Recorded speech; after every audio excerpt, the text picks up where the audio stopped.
verirsən? Mən də gerçekleştireyim. Sən də gerçəkləşdirərsən. Bəs Süleyman. 5 dənə ana. Tamam, çoxaldaraq. Neçədə nə? Ürəyin neçə dənə istəyir 5? 200. 200 dənə mən necə yazım ora? Olar mı qəlbimi verim sənə? Qəlb nə demək? Yəni ürəyimi. Sən saxlayasan. Aç əlini. Bağla. Bunu saxla. Olar elə? Tamam. İtirmə, yaxşı?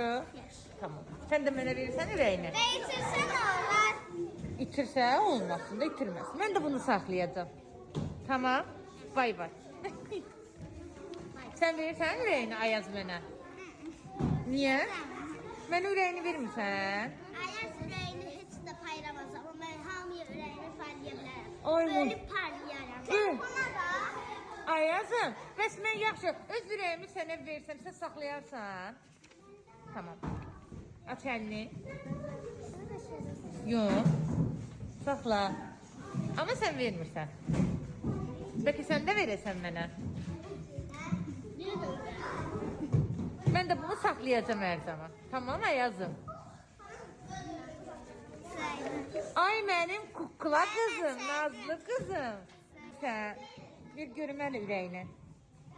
Olmuş, mən bunu saxlayayım da belə.